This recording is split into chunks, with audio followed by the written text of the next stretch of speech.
OG versus ME versus local. Hindi sponsored. Game. Kamusta mga brad? It's me Eric. Welcome back sa Pocket Sense PH kung saan gumagawa tayo ng mga honest reviews tungkol sa mga pabango.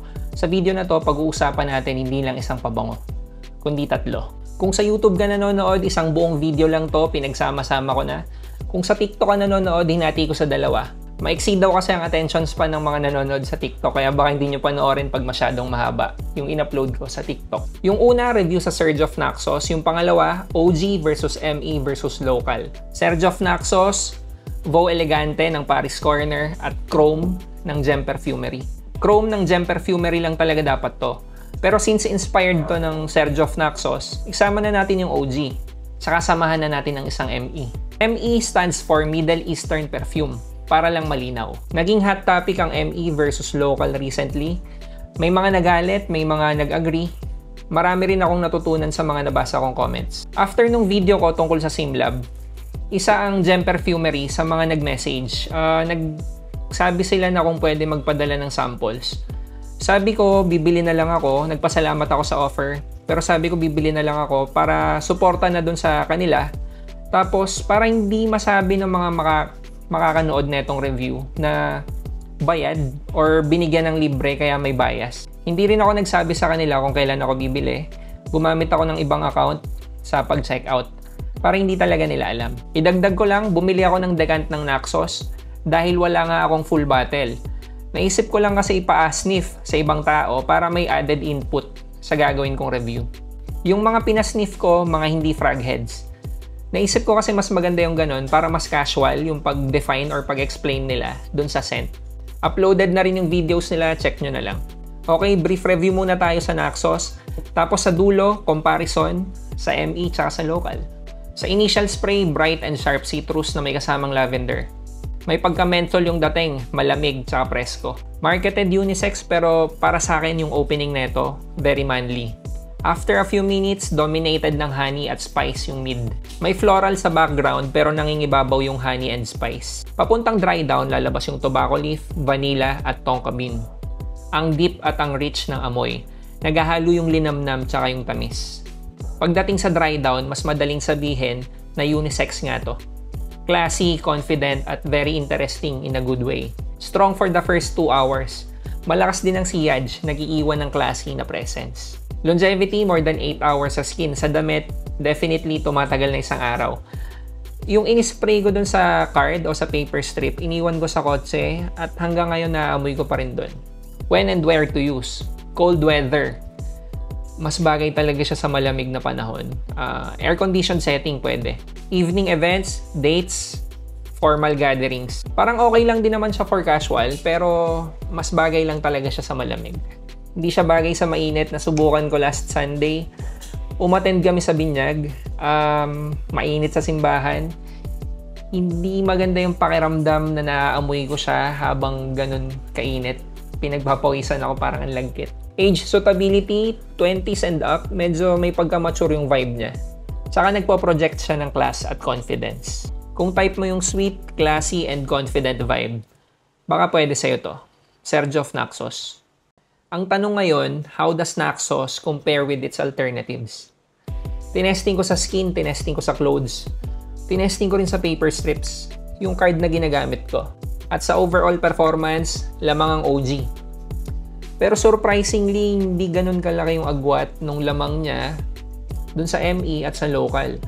Sa longevity, nasa 8-hour mark ang OG. Lumagpas, pero pahina na talaga after ng 8-hour mark. Yung ME at local, nasa 6 hours, 7 hours. Sa projection, very strong ang projection ng OG for the first 2 hours.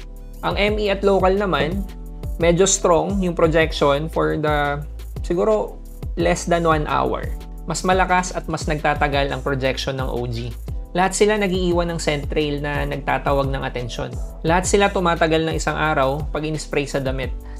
Kahit dun sa card na sinasabi ko sa paper strips, lahat hanggang ngayon naaamoy ko pa dun sa kotse. Pagdating sa scent, parehong may resemblance yung ME saka yung local pag kinumpara mo dun sa OG. Walang bias para sa akin. Mas may resemblance tong Chrome, tong local, kaysa dito sa ME, Vow Elegante. Lalo na sa opening, mas madali kung may kumpara yung pagkakapareho ng local tsaka ng OG kaysa dito sa ME, dun sa OG. Though pagdating sa mid hanggang dry down, lumalapit din naman yung resemblance ng ME. Isang napansin ko lang rin, yung local at yung ME, may malakas na amoy ng alcohol sa unang spray. Pero hindi siya ganun ka big deal sa akin kasi seconds lang naman yung tinatagal nila. Tsaka sanay ako sa mga ME na may ganun talaga. Yung unang spray mo, hindi siya ganun kaswabe. Pero gaya nga ng sabi ko, hindi naman ganun nagtatagal. Seconds lang, tapos lalabas na yung top notes. Yung transition ng scent, mas mabilis mag-transition yung local tsaka yung ME kung ikukumpara natin sa OG. Mas nagtatagal yung phases ng OG, yung from top to mid bago mag-dry down. Pag-usapan natin yung presyo. For a 100 ml bottle, itong Surge of Naxos, more or less nasa 12,000 pesos. Makakakita ka ng mas mura, pwedeng tester bottle, pwedeng hindi, pero swerte ka na nun. Mas madali makakita ng mas mahal sa ganong presyo.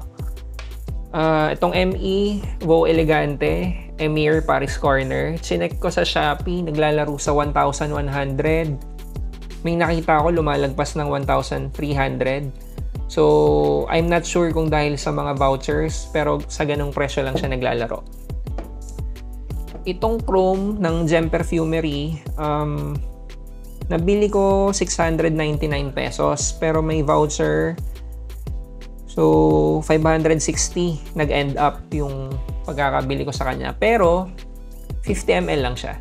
So, halos magkapresyo pala yung ME tsaka yung local kung gagawin nating 100 ml sila.